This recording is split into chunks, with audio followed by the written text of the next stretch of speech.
Hi, I'm Marco. That's John. Today we have Alex Padilla on the show. This is the Iron Grips podcast. Hope you enjoy it.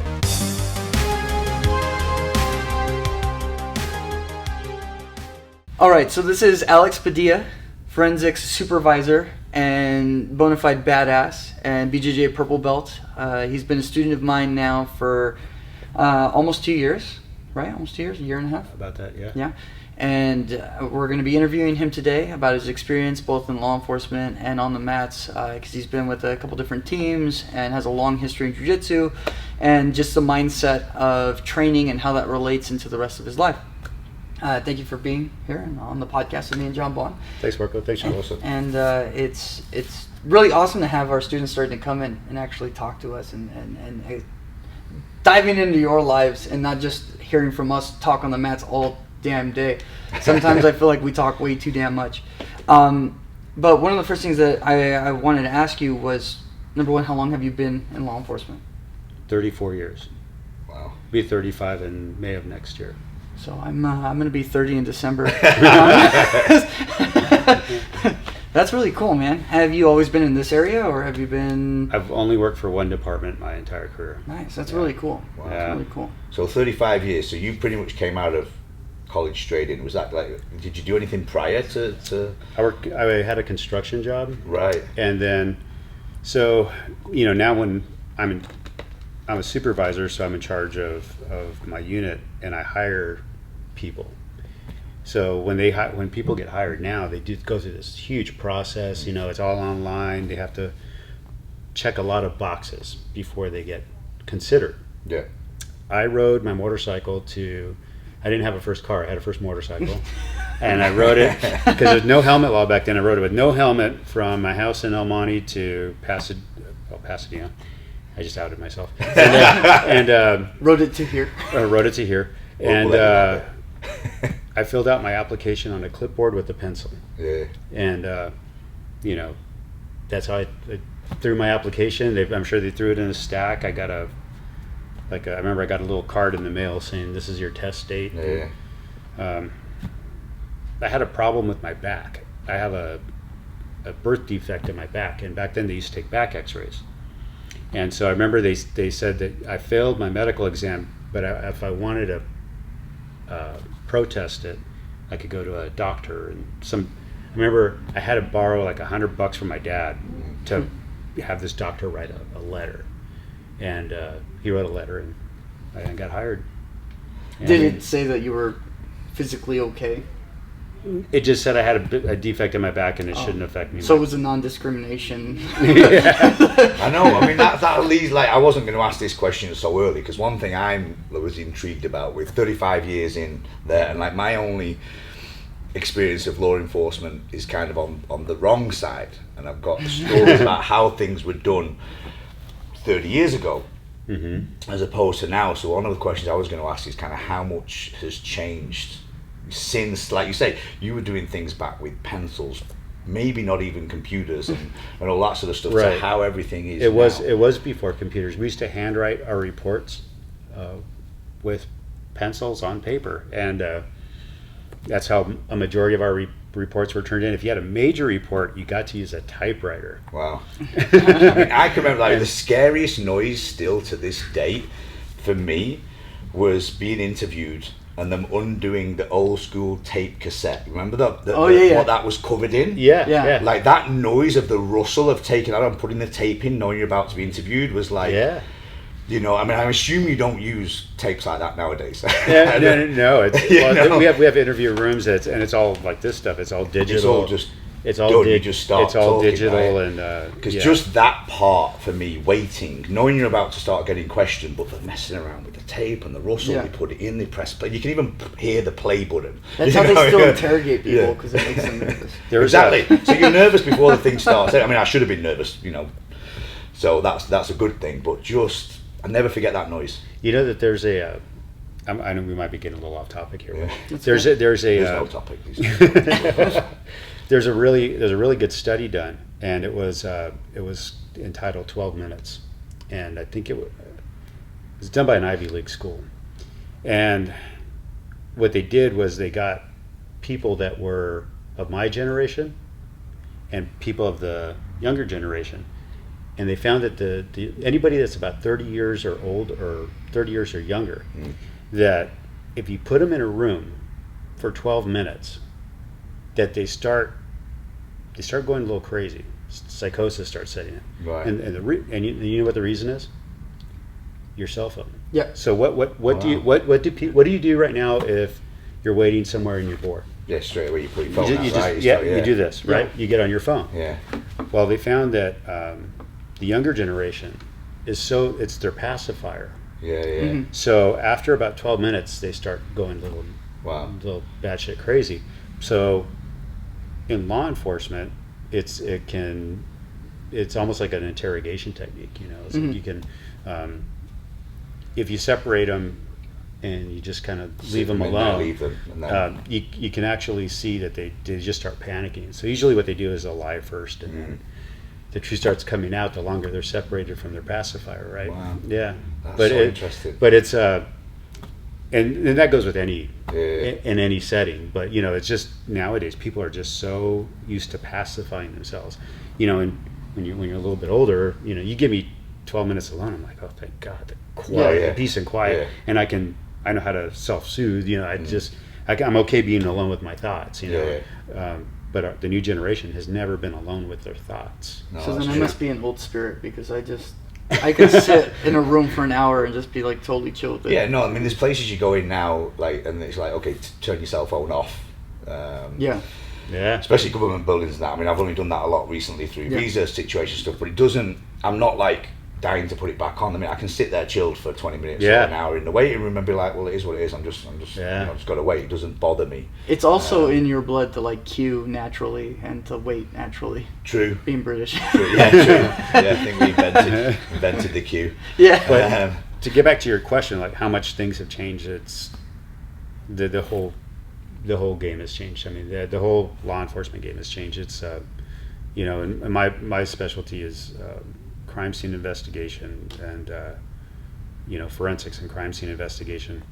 When I started was before the OJ trial. Right. That was the first real time forensics came up in on the national stage, you know, and it was like even DNA.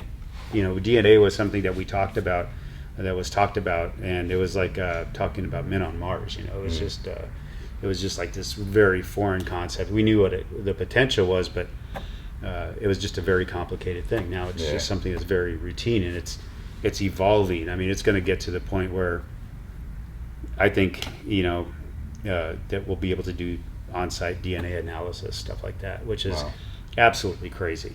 Yeah, I mean, they have rapid COVID tests, so why wouldn't they be able to analyze DNA like super fast? Yeah, and I mean, like we're looking at, you know, just faster turnaround times, and it's just it's crazy. It's, you know, it's not very. The collection methods aren't complicated, but it's the analysis process that's complicated. But it's really neat. I mean, for me, it's really neat to have been. I feel like it's the golden age, kind of. You know? I guess see the evolution though as well. Like, like anytime you're in something for a long time, you see the evolution of all the change, and it's kind of like you say, it's mind blowing to go back to how you used to do things. Yeah. And you can't cheat time and experience, but I always think it's good to know how things used to be as well. Like that in my career, you know, not the same as yours as such, but I look back at how we used to do things 20, 25 years ago, even just in the fitness industry. And I look at what we're doing now, and there's so much change, but then there's still a bit of the core that's kind of not changed of how things are kind of done. And you've got to be in something long enough to kind of know both ends of that spectrum. Right. You know? Right. Science has changed an awful lot of stuff, but at the heart of what you have to do, there's still, I guess, a lot of commonalities. You know. Yeah, for sure. I mean, and you know, the things that don't change are people. People don't change. People don't change. They really don't. But you know, the reason I have a job is because bad things happen. Yeah. You know, and it's me. That's you.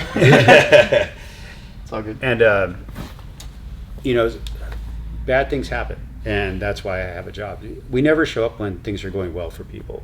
No, you know, it's and it's unfortunate, but I mean, I've been a part of many different investigations and all kinds of different. I mean, I have stories for stories, and I can't, you know, drive around the city without seeing a corner that I haven't stood on, or but it's been I've been very fortunate in my career. You know, I feel like I've been in the right place.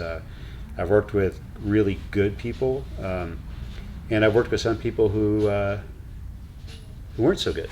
You know, I've worked with both sides of it, and I think we kind of see that out here on the mat too. You know, it's like, and that's been my experience in jiu-jitsu. You know, like I've had people I've trained with that were really good, and people who weren't, and I've been around.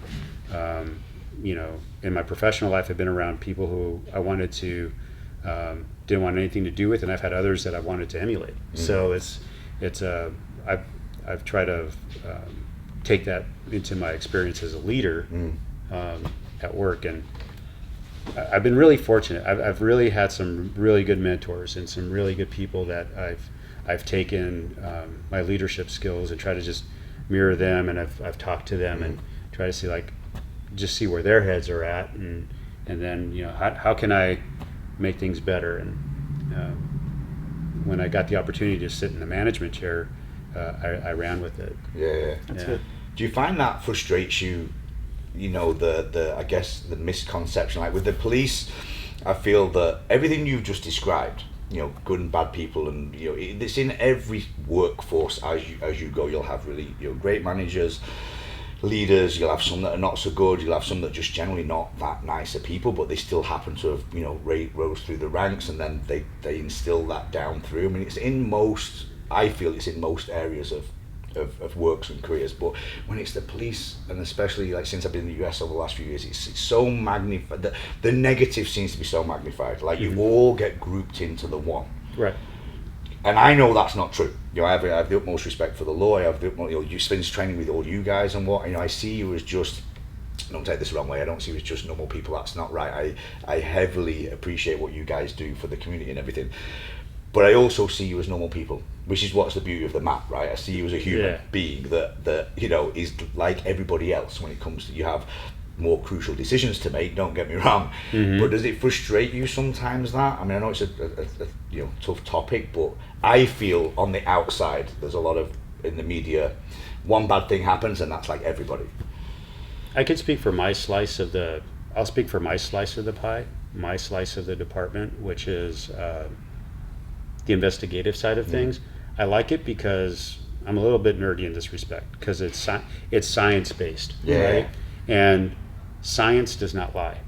You know, so like if we test something and we come up with a conclusion, that conclusion is absolute. You know, it's like we know for sure that this fingerprint belonged to John and not Marco. You know, we know that for sure. We will go to court, we'll put our hands on the Bible, we'll lift our hand and we'll swear to it, and we'll say that this is what it is.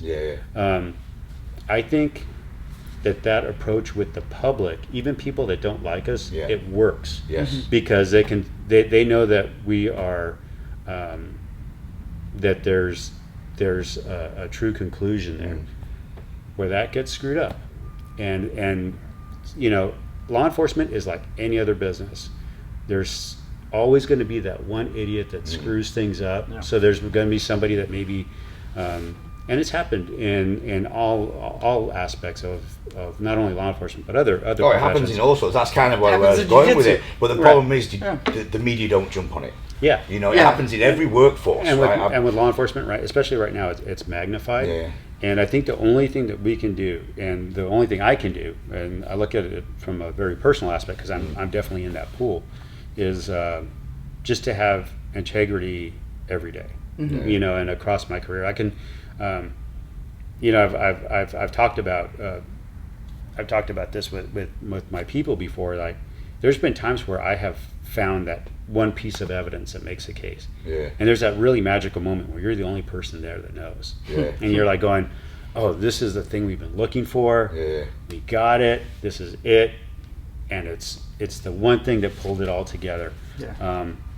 or I've found money. Like I found a large amount of money. I don't know, probably less than 10 years ago. But it's an integrity thing, right? It's like nobody's looking, but what do I do at those moments? You know, and I think that it's a personal choice. And I got to say this too, is a majority. I mean, and I can say this, you know, looking back on my career, there's only a handful of people that I've worked with that shouldn't have had the positions that they've had. And I got to say this for my department too. My department's really, really good about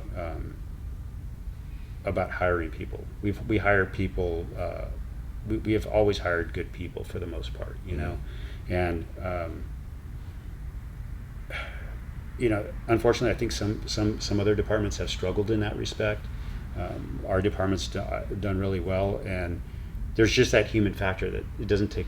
It takes so little to put us on that, you know, the breaking news or whatever, you know, and it's and you don't want to be in that, and but the way it relates to the mat, to jiu-jitsu is, you know, our department has tried really hard to implement a program where we get the officers on the mat, and we actually have a program where they can train for free, you know, and there's a practical aspect to it, of course, which is, you know, encountering the guys on the street and having a much better skill set to deal with the physical altercation part of it. But as all us three know, that's only a fraction of it. You know, it's about the mentality that comes with it, because you know, jiu-jitsu is it's a humbling experience. And and there's a lot to be said for humility on and off the mat. And it affects you. It affects your outlook on things, and it affects your demeanor with other people and how you interact with people. And you know, you give people. There's just a much. You have that respect, that mutual respect, and then, you know, if that respect isn't met, you definitely have the skill set to deal with it. I think that the training side, you know, is so important, and I know that you know, in law enforcement, there's a lot of training in all aspects of what you guys do. But the training side of how to, I guess, intelligently control somebody, like I only know from my own, you know, and again, you know, people think it's normal to know how much pressure you're putting on someone, and obviously there's clear distinction of black and white, and we've seen, you know, for instances of that, you know, in the news and things. But by and large, I've been on the mat with some people and just had them in some sort of side control, thinking that I'm putting what I feel is an average amount of pressure on, for them to be like tapping, or can you get off me, I can't breathe. I'm like, oh wow, I didn't actually realize how much force or strength I was using. I certainly wasn't doing that. You know, you guys have rolled me. I don't roll in a way to try and hurt people, but I didn't know how much either strength or pressure I was actually using. To me, it felt like 20-30%, but to that person, it was like 150. So I've always thought that when I'm, you know, if I've been in, I used to work, you know, security and door work and that sort of stuff, and kind of, you know, controlling someone. And look, sometimes you get out controlled, you know, not everyone you meet. But even just knowing your own pressure and strength, I've also gone with people, you know, new guys.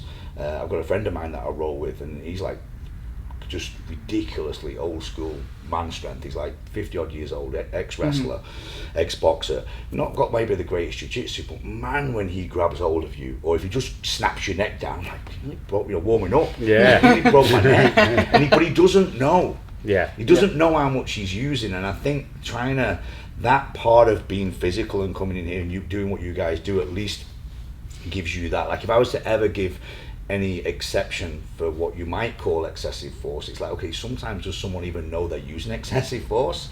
Because not everyone does. I'm sure you train for it, but it's a difference between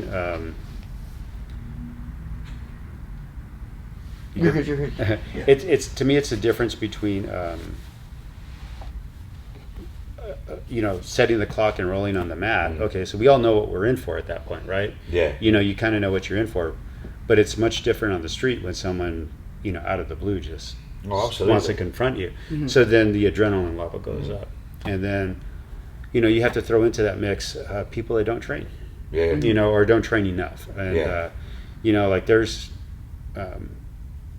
training that's mandated by the department. And a lot of it, we've kind of revamped of how we do it, which is fantastic. in our department. But you have training that happens, and it's not really conducive to what happens on the street. Really, and I think like we are kind of used to it here, where if we were to get into a confrontation on the street, there's that initial adrenaline boost, right? Like the fight or flight type stuff. But then you temper that with, okay, you go back to your training. We're getting our officers to get to a more of controls, and the chokes have been taken away, which is I don't really want to get into that too much, but it's, to me, that's a properly applied choke is not. You can save lives on both ends. Yeah. I mean, because absolutely. One of the things that I always say to law enforcement is that there's a reason why when a black belt or somebody who trains jiu-jitsu gets in an altercation, they put somebody to sleep on the street, they maintain control, the person wakes back up, and they still have full control of the person. There's a reason why they're praised. And then when you see an officer who's applying a choke poorly and bad stuff has happened, and it's because of lack of training. It's because of a lack of knowledge. But if you know how to apply a choke, or you know how to apply specific pressure, like you're saying, it could be a game changer. It could be a game changer in saving both lives.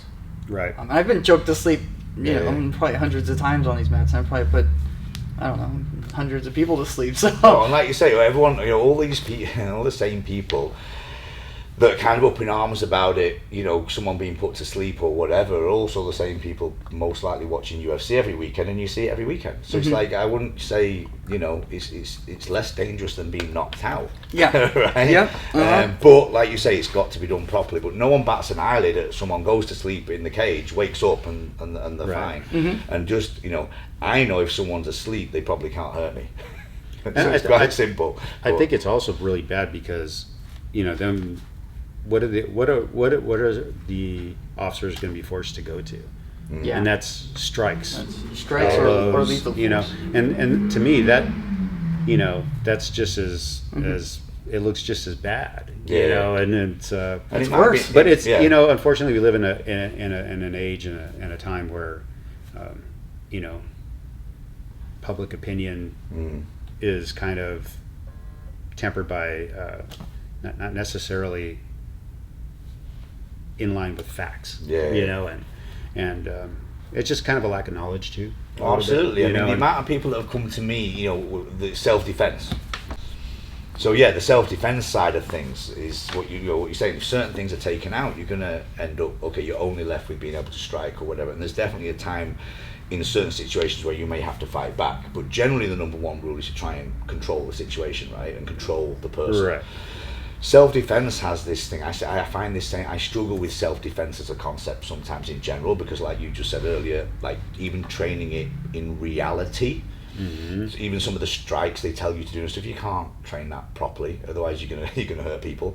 And I get a lot of people coming to me want to learn some self-defense, but in their mind, what they mean by self-defense, they want to learn to punch. Right. I'm kind of like, okay, well, I can teach you to fight, but let's not call it self-defense. That's fighting back, which again, there might be a chance you need to do that, but fighting fire with fire might not save you. You might get hurt even worse, right? Absolutely. So I'm kind of the, like, I get lots of parents always used to come, okay, what's the best thing to learn for my kids? I don't want my kids to get beat up at school. And I'm kind of like, look, and self-defense for me is the same thing. It's like control the situation and get the fuck out of there. So I'm like, things like maybe judo. If someone goes to grab you and you can throw them to the floor, that gives me time to run. And one of my number one go-tos, I tell people to learn some judo. Even the learning to control distance thing, like for me, the number one control of distance is this, not this. A lot of people when Danny got attacked were like, if you knew how to do this, I'm like, well, no, maybe not a female against a guy that's twice your size. Maybe you don't want to close the distance. You just want to leg it, right? So, that I've always found interesting. Even when people talk about self-defense, they talk about fighting back. Have you heard my spiel when I teach self-defense techniques? No, because I know that's the thing that you do a lot. I'm not a self-defense expert. I don't teach it because I'm kind of like, So I look at self-defense through the lens of, I'm going to have to use this. Not will I have to use this. I'm going to have to use this. And so every time I do a self-defense seminar, I tell them, look, I'm showing you some techniques, and I'm mostly showing you concepts that will help save your life one day, but this one seminar isn't going to save your life. Like, if you really want to learn self-defense, you have to put the time in, and you have to be on the mats. Like, this one technique isn't going to do it. It's good to know, like, the self-defense side of jiu-jitsu. It's good to know self-defense side of striking, but really what it is it's the mentality, right? Know when to create distance, know how to close the distance, know how to verbally talk to somebody, know how to make sure that you're not small and sheltered, and making sure that you're big, and you're making them know that this is not okay. All of that stuff.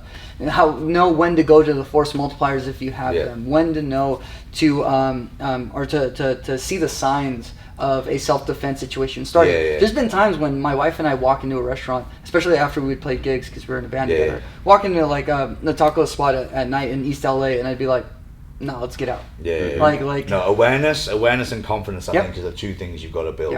Like, I'm the same. Like, for me, it's awareness. Like, my senses are all over the place all the time. I've been walking along with Danny in all sorts of places, and she's, from Hong Kong, which is generally pretty safe, and we moved to LA and things, and I was like, we're not walking down that street to get to this. Feel right. We went to San Francisco once, and she found this food truck thing, and the way we had to walk to get to it, within 5 minutes, she's following the sat nav, thinking everything is fine. I've got wallet, money, everything on me, and I'm kind of like, this don't feel right. I'm like, I don't, if we get into something down here, then we're both screwed. So let's go back to the main city and let's just go and eat somewhere normal, and that's, I'd rather be aware and just not be in the scenario. Krisha and I were in DC one point a while back, and we were at a Walmart just picking up some stuff because we were staying with my aunt, and we put in Google Maps how to get back to my aunt's place, which was like less than half a mile. So we're like, we're just gonna walk. We're not gonna order an Uber for this. We're just gonna walk.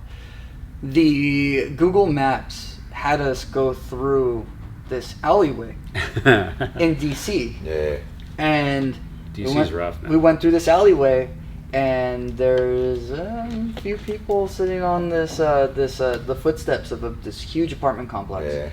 And we're walking by, and I'm like, okay, I know they're gonna say something. So I strapped my bag as tight as I could. I wasn't carrying a knife because you can't fly with a knife. And I didn't buy one at Walmart. So I all I carry is this exact flashlight. So I took out my flashlight. I handed my wallet to my wife, handed my cell phone to my wife, and I said, look, if these guys do anything, be ready to run. Sure enough, we're starting to walk by them because I don't want to turn around. Because if you turn around, it's like, then you're a victim. So I was like, we're just going to walk straight through. So we're walking by, and the guy's like, hey, get over here. Come here. Where are you guys going? Like, hey. And I made direct eye contact with them, all of them. And my wife kept walking a little bit past me. And then I turned and just kept walking. And I said, okay, if these guys come up, you just run. Because we weren't far from the end of the street. I was like, I'm probably gonna get messed up, but I'm definitely gonna take one of them with me. And we made it through. Right? We made it through to the end, and I was like, we probably just dodged a bullet. I mean, half the battle is just ignoring stuff like that. Sometimes I think I've been in God knows how many of those situations where people want to shout and you're walking down and I'm like, just ignore it. But you don't want to be. Ignore it and walk. I'm not gonna cower, so I'm just gonna keep walking. I'm like, you're gonna have to step to me. And then I'll make a decision. But there's a gap right now, and I'm still walking. So if you want to chase me down, wherever I'm walking to confront me, then do so. But I'm not going to stop and, like you just said, give them the chance to close the ground. I've got no need to turn around and get into a battle with 5 or 6 people because they want to shout at me as I'm walking down I don't know who's going to shout at you, though, John. It happens. It's always your group. I wouldn't shout at you, John, just so you know. Hey, I like your muscles.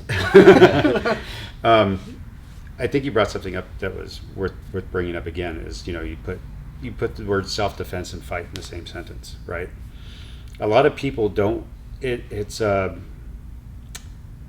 you have to cross the line at some point. If you're gonna, it's you can't really get in the self-defense pool without getting wet.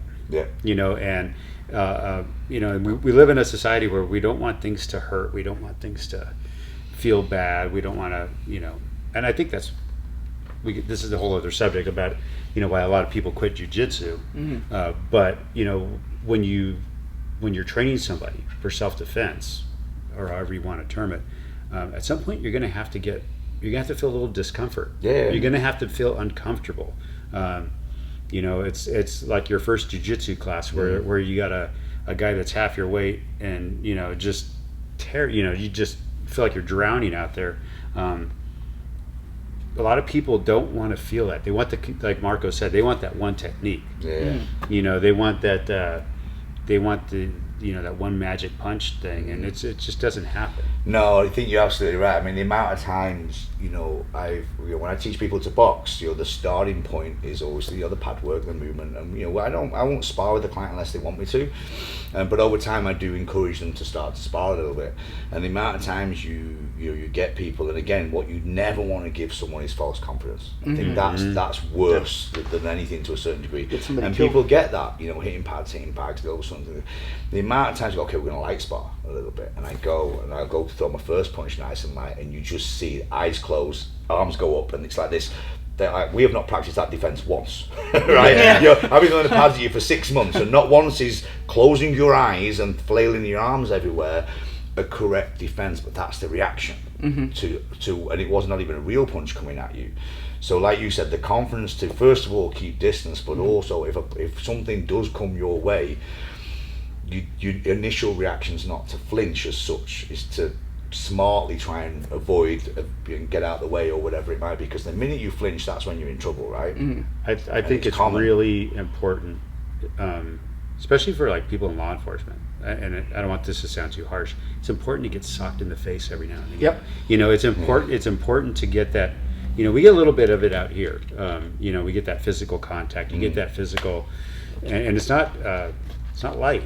And it's hard not to take that personally, right? It's all very well these do-gooders out there going, yeah, but you're supposed to be above that. But it's like, well, have you ever been punched in the face? Yeah. Because it's personal. But it takes that.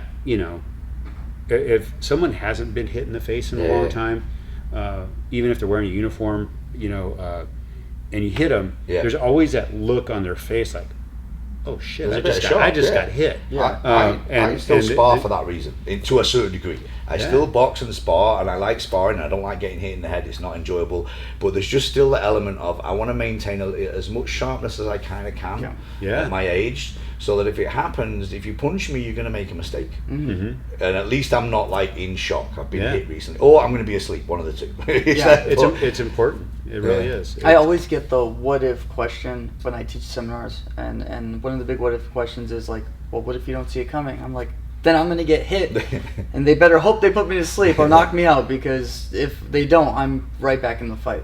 And it's only because I've been hit before. And because we teach the kids classes, parents are always like, is my kid going to get hurt? And I say, yes, they're going to get hurt, but they're not going to get injured. It's okay to get hurt, because especially at a young age, the 4-year-olds, the 5-year-olds, you'll see our 4-year-olds, they square up, proper fighting stance, and then they go after each other, and then they learn control because they've been hurt themselves. It sucks to get hurt yourself, but then they also learn what it's like to hurt somebody else, and then they feel bad. So then they're not only learning that control, they're not only learning to be comfortable in an uncomfortable situation, they're learning how to respect one another, because then I just hurt my friend.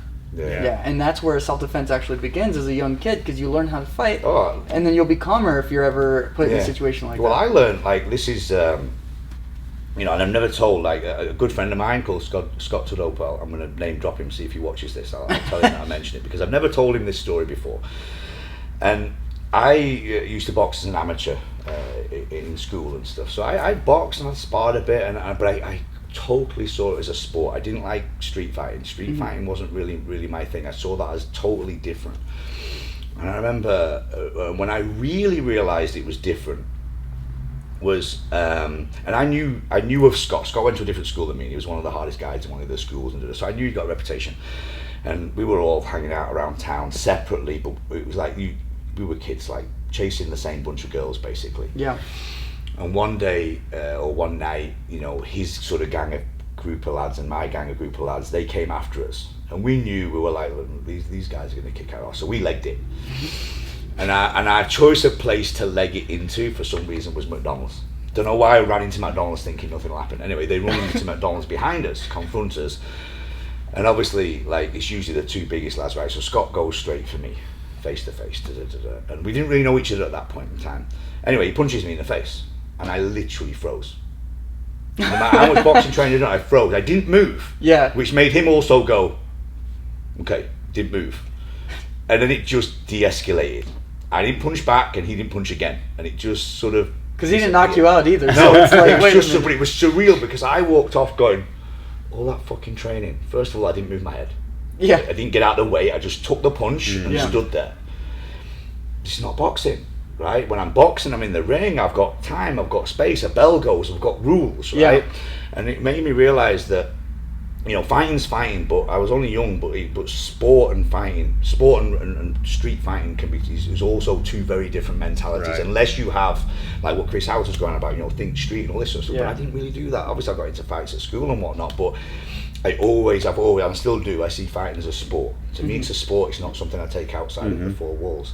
And then, ironically enough, the funny thing about that story was me and Scott never crossed paths for about another 2 or 3 years, something like that. And I got a job at my first gym, and he was an instructor there. And we ended up having the conversation because it was like, we'd grown up a bit mutual respect, but it was hilarious. I was like, do you remember that fucking time?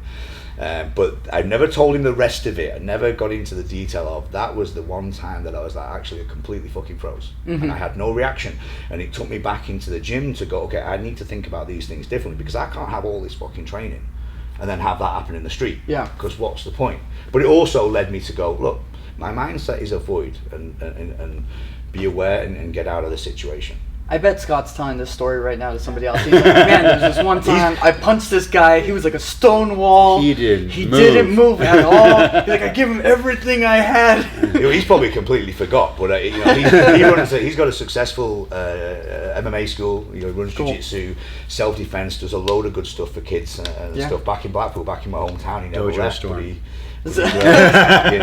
So it's I know, and I've not been back and visited. I need to go back. We should have a roll. I think it's funny because people underestimate what actually training can do for you, and I've always looked at my training through the lens of self-defense, and I'm gonna fight because the reason why I started training was I was always getting into damn fights. I was always getting into fights, and so finally I had a teacher pull me aside who's actually one of my best friends in high school, and he goes, look man, you're fighting, you should just learn how to fight. He goes, you should go do Muay Thai or Jiu-Jitsu or something. So I started doing Muay Thai, got my ass kicked for like six months or something. Got scared of it, never wanted to train again. Then my buddy, who actually became a police officer, he was like, hey, come train with me at Villa Park. We're doing Jiu-Jitsu. I was like, no, I'm going to get hurt. He's like, no, just come. There's no punching or kicking, just come. I went and I was hooked, man. I was hooked. And so I've always looked at what we do, even though I've competed before in Jiu-Jitsu. I don't like competition. I've always looked at what I do through the lens of, I'm going to use this. I'm going to have to use this. And even after training, like in my early like white and blue belt days, playing gigs and stuff, I still got into altercations. And now being older, having done a lot of fights on the mats and off the mats, whenever it came to getting an altercation now, I've been able to either talk myself out of it or just de-escalate. Just like I won the fight by not getting into it. Right. Because every time I got into a fight, I got hurt. Even if I was controlling it, I got hurt. And so now with my career, I can't get hurt because then I can't teach, and I have that responsibility to my students. And people don't realize that chest out, chin up, that like manly, I want to kick your ass, and just dogs barking at each other. I don't care about that. Call me a fucking loser. I don't care. Yeah. But if I have to use it, if somebody bumps into my wife, though, that's a different story. Then that's a fight. Speaking of fighting, Alex, what got you into all this? So getting on to the BJJ journey, and did you do anything prior to BJJ? Because you've done it a long time, right? I've been doing jiu-jitsu for about 10 years now. But before that, I was there's a coach here at SBG Pasadena, Coach Peter, and he and I have been friends for 30 years. And there's a group of us that used to meet up at a park here in Pasadena called the Lab Rats, and it was a lot of stick fighting. There's Western boxing. There was some Sistema guy. There's all kinds of.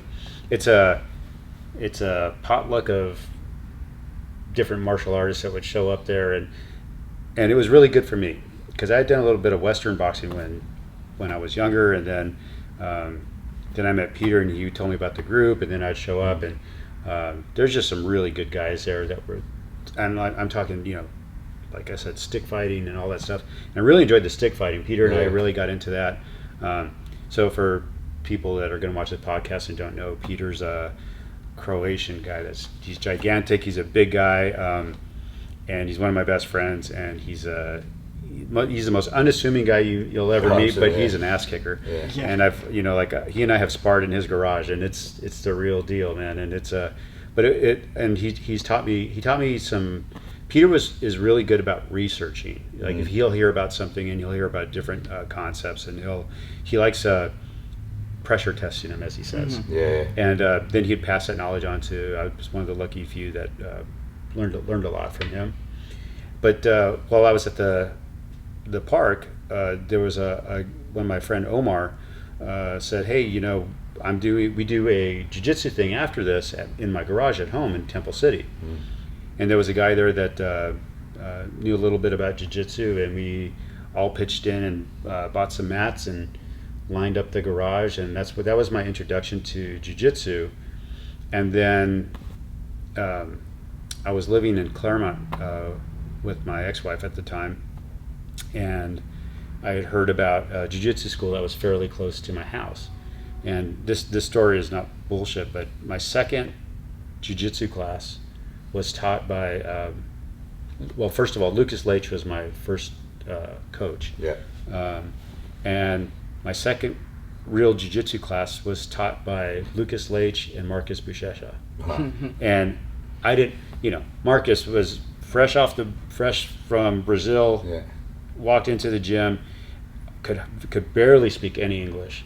And I just remember he was just this big kid. I'll never forget, I was doing we were doing a warm-up drill, a hip switch drill, and I just remember thinking, guys, this kid's young, but man, is he strong, and he's just big. But he went through a technique, and that's where I started in jiu-jitsu. And I went from that school, ended up closing. I went to another school, followed Lucas there. Lucas gave me my blue belt, and then that school ended up having some issues. So the instructor that took over there, I ended up going to his place in Upland, and I was there, did a lot of that's where I really got into doing some competitions and stuff. Had some success with some competitions, and then some stuff happened there, and I ended up coming to SPG. And SPG was a good timeline for me, because we were looking at the program for the police department to get it to SPG, and then I just met Marco during that time, and just the way things worked out, it was like the perfect transition for me. And I love the old school stories of how people started. Sometimes when you've been in something a long time, and people starting in garages and buying your own mats and all these things, it's not that there's anything wrong with coming into the luxury that people come into nowadays. Jiu-jitsu's grown so much. People are walking into, they forget how some of this stuff started, and that it wasn't as popular, and as even going back to the likes of Matt Thornton, my old coach Carl, who they all came from the Jeet Kune Do and slowly morphed into jiu-jitsu and stuff. They were doing some of the stuff that was going on in gyms, and the trial and error with just fighting in general. If someone walked into that nowadays, you'd be like, "Are you lot trying to kill each other?" And the stick fighting stuff and all this sort of stuff. Legit Fight Club. Exactly. I remember, I'll never forget so many similar stories. I remember Matt Thornton telling this story about how things used to be back in the day. It was the same, SPG even in Manchester at Carl's gym, and before it was SPG actually, where it just didn't run as a business. You would go in, and it was survival of the fittest. It would be a lot of sparring, a lot of fighting, a lot of getting hurt, and you either came back or you didn't. And then people got up one day and why have we still got roughly the same 20 members? We've had 100 people in this year, but we've still only got 20 members, because it's just people coming and going until it all started to evolve into the more, the foundational classes, realizing that, the people that actually do, pay the bills to a certain degree in jiu-jitsu and stuff, are just take care of them. General everyday people that just want to learn to train and fight and improve their skills on the mat. And it's not, we don't all have to kill each other day in, day out in order to be a fight gym. It can be a sport and a hobby for some people. Exactly. Not your entire life. Well, it's not a coincidence that most gyms, apart from maybe some of the the better known 5 gyms, your pro team will be like 10, maybe 20% of your gym. Yeah. And then the rest is, your jiu-jitsu class. We'd go from like 10 to 20 people in the pro team to 50 odd people in jiu-jitsu. And then learning that okay, we need to fund the pro team by, opening this up to like everybody and finding that entry point. I've been in gyms my whole life, and people can be fearful of just going to a gym to work out. They're scared of a treadmill. Scared's not the right word, but you know what I mean. They feel intimidated by going to a gym and just that starting point. So you imagine what people are feeling like when they come here. I was watching a really good interview with Rich SBG Niagara, and he was great. Is that what that T-shirt is? Yeah. Yeah, that's ironic. Niagara. I didn't set that up at all. But if you ever watch that interview, you listen to Rich, and he just talks about how he understands that part. But he's like, once people walk up these stairs and they experience what we do, they're kind of bored in and hooked because of how they're treated when they walk in. Yep. And I've had all the other experiences in my time. Never stopped me. I've never had any problem walking into gyms that have got, a little bit more walls up and things like that, because I knew once I got on the mat and I started training, that would come down a little bit. But, not everyone's got that. I was going in boxing gyms at 13, 14 years old where no one spoke to you for 6 months until you actually showed that you kept going, right? And I think a lot of it has to do with the gym culture too. Like it's like, because I had that experience before that, there was it was like you had to be in that club when you walked in that gym, and I always felt bad when like people would come from the outside. It was like they weren't made to feel welcome, and I always you won't get that here. Yeah, and that's one thing that I appreciated about Marco when I first met him is that the gym, this particular gym, the vibe here is just really, it's very calm water here. And that's not easily done in jiu-jitsu. No. Or it's not easy. That's not an accomplishment that should be overlooked. It's a compliment to you. Thank you. Because I've seen the other side of it, and it made me want to get away from it. Yeah. And like getting back to what you were saying, like for me, we're talking about the journey, right? I started a long time ago with Peter at the park and doing that kind of stuff, but as a result, I've gotten older too, right? A lot of time. A lot of time has passed. I'm in my 50s, and it's I know that if I was doing what I started out doing, the heavy sparring, the stick fighting, all that stuff, it has a shelf life. Absolutely. And if I want to continue, and there's guys there's some, I've heard some pros, some guys say, it doesn't really matter what your age is. I say bullshit. Oh yeah, I don't agree with that. They're usually younger people. I'm talking guys my age. They say it doesn't matter, but it does. I think it depends on your physical sort of history a little bit as well. Like you've had a few surgeries, right? So I'm the same. I felt a lot more bulletproof. I only started having surgeries in my 40s. I think my first was 43, and I've had a few over the last sort of 3 to 4 years, right? That bulletproof, I felt bulletproof probably till 40. And then a couple of surgeries and things started to slow me down a bit, and it was more like, look, my ego can kick in with the best of them. I'll have a round if need be where my ego will kick in and I'll go for it and I won't feel pain and I'll just do whatever's necessary, but that's not really my purpose for being here.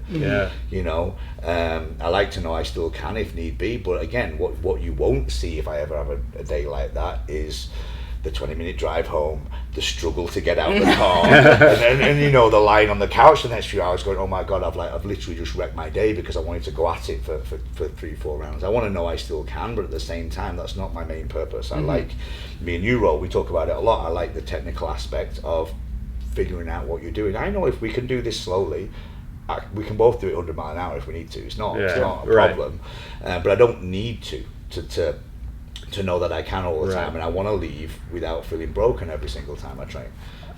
I had a real eye opener in this past June when we did that competition, and I had there were some health issues with my wife, and I had a very short camp. We had a very short training time to truly train hard for the event, and but I I wanted to do it. Yeah. So, there was a little bit more time commitment on training. And, I was really able to, I've always been good with my diet and being able to show up. So that commitment didn't lack. But one thing I noticed this last time, and it was a real eye-opener, was how much my age has affected my ability to recoup from the really hard training. Yeah. And, we kind of went into, Marco was really good about getting me into certain situations during training. And it just, I really was a nail for a good part of it, not the hammer for sure. And this is without injuries. Yeah. Because I made sure that you're being taken care of. But I think this is that you see this at the top level, fight sport in general, probably all sport, but fighters more than any other, it's not the fight that kills them. It's the fight that you see and go, okay, yeah, now they're getting old, let's finish off. That's not what did it. It's the training camps that they can't get through. The stories of older fighters not being able to spar as much as they used to, not being able to work at the same thing and adjust their training camp just to get through training camp. Right. To still compete at a very high level, but it's not the same as what your opponent who's 4 or 5, whatever years younger has been doing. And it was pretty prophetic when you think about the circumstances at the competition, right? We get there, and then you end up again, black belt. Yeah. And brown belts. Yeah. Even I got bumped up a division, and but you know what? It was really good for me though. Yeah. I look at, and I told this to Marco before because it was our first competition together. I need about 30 seconds after a match that I lose to be mad at myself. Yeah. And then after that 30 seconds, I'm fine. Yeah.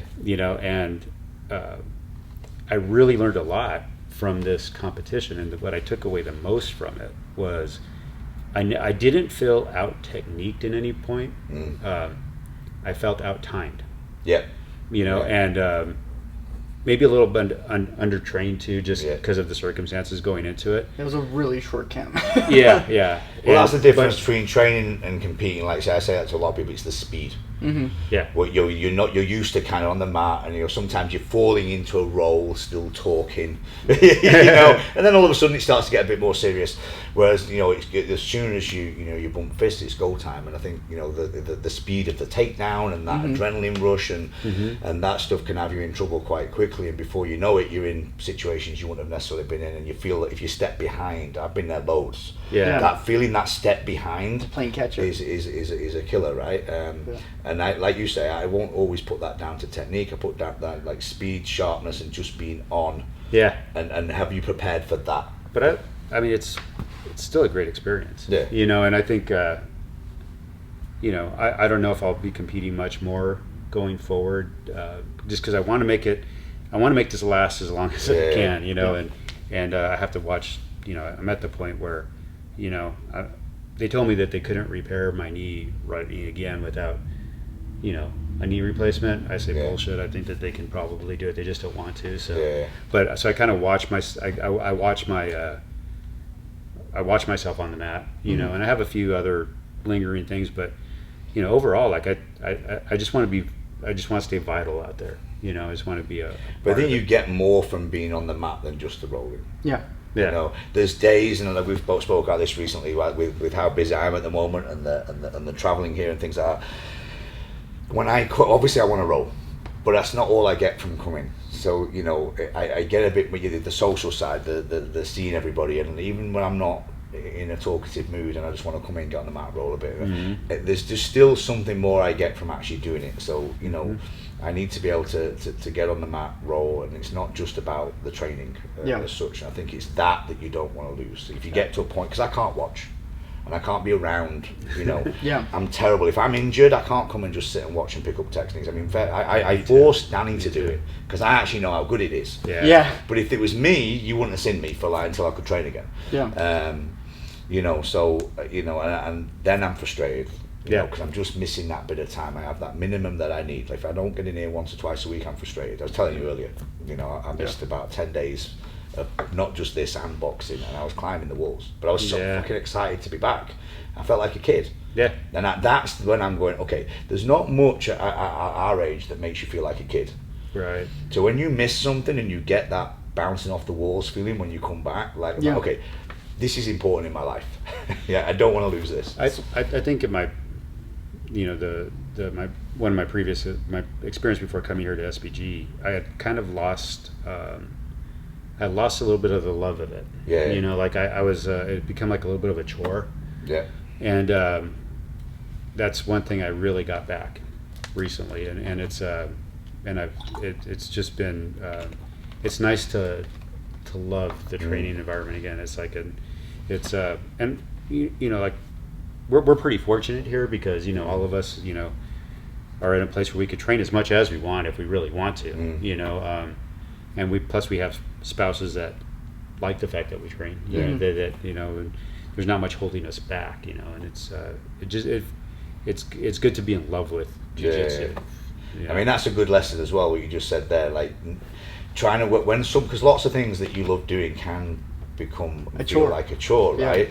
But why is it becoming a chore? I think that you could have easily just stopped training and never known that it was the environment to a certain degree. You might have thought it was, but you might have also thrown up, I'm getting older, I just don't enjoy it as much, I don't like, you know, hobbling off the mat some days, and then you stop coming, right? But you make that decision to go, I'm going to give it another shot somewhere else and see if it's something, and then all of a sudden you fall in love with it again, and you're like, oh wow, so it was the environment.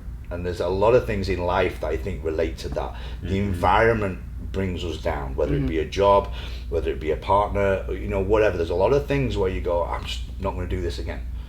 Yeah. But it wasn't because you'd fallen out of love with doing it. You'd either fallen out of love with doing it at that place or with that person or whatever. Because then you find it again, you're like, you know what, I still love this shit. You know, so that's quite a good analogy for life as well as jiu-jitsu.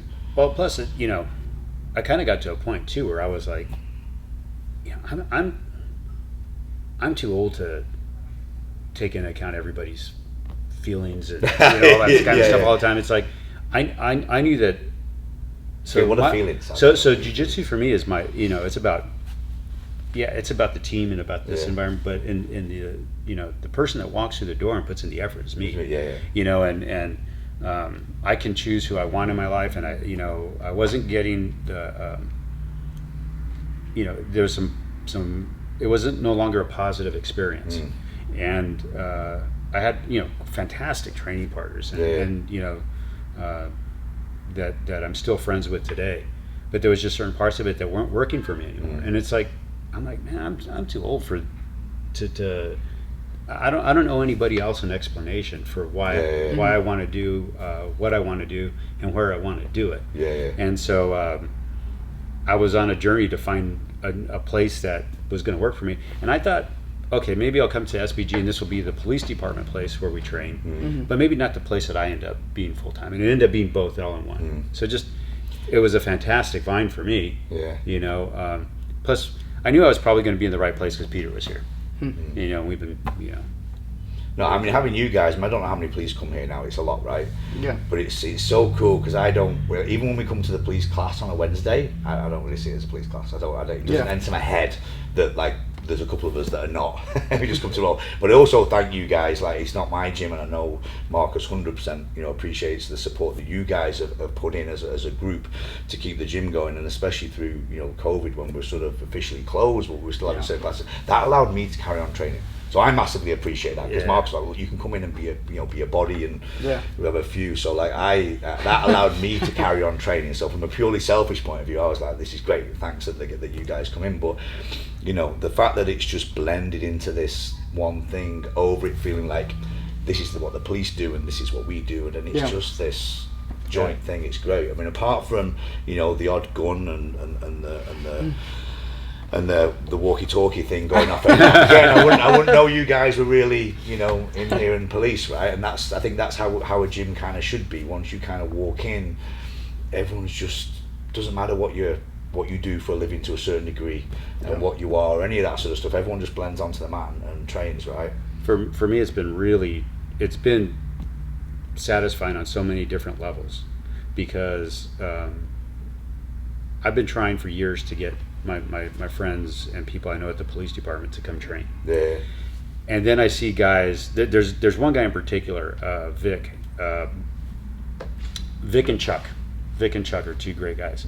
And they come out here, you know, Vic had an interest in it, and he comes out onto the mat and he just struggled for the first like 2 or 3 classes. Could barely make it through a warm up. And now you see a completely different guy walking around. And we've seen, you see that in jiu-jitsu. You see these guys come in and then they just, they start to fall in love with it, and you see them transform.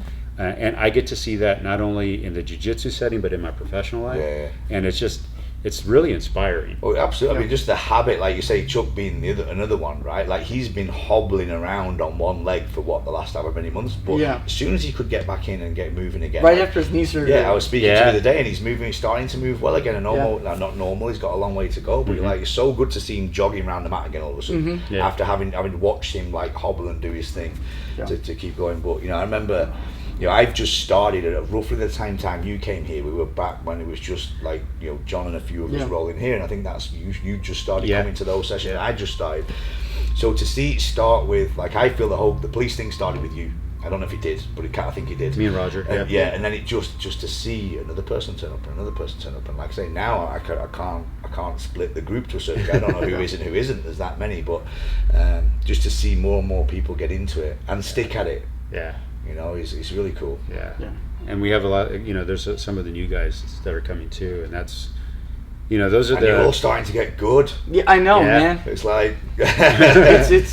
it's funny because everybody's like, oh, I feel like I'm not getting any better, but it's because everybody's getting better together. Yeah. And then new people will come in, and then they realize that they're starting to get better. Yeah. But we can tell that they're getting better. Yeah.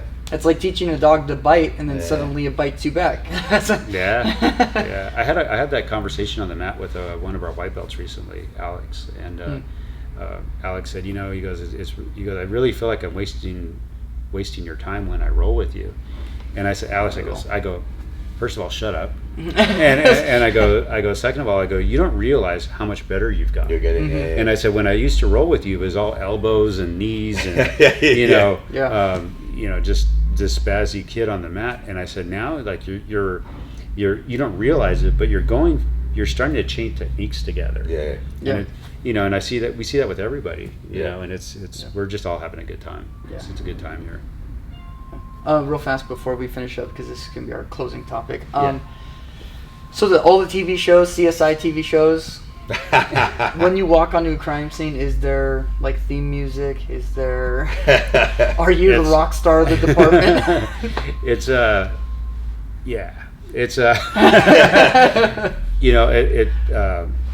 I just did a presentation for some our civilian oversight committee, and one of the first things I told them, I said, this is who we are. I'm going to tell you who we are. And I kind of went over an overview of our unit.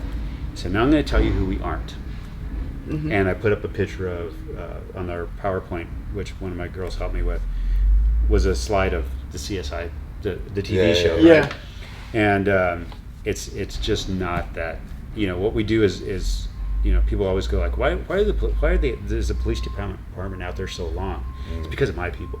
Because what we do is very slow. It's very tedious. It's very, it's a long, drawn out, boring process to most people.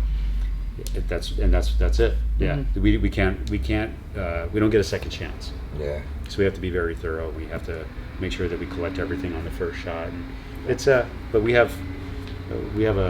do a lot with a little, so it's a really neat experience. I don't think the TV show would have been anywhere near as popular if they actually did it at real pace. Yeah, like they have the CSI people making the arrest. Like absolutely.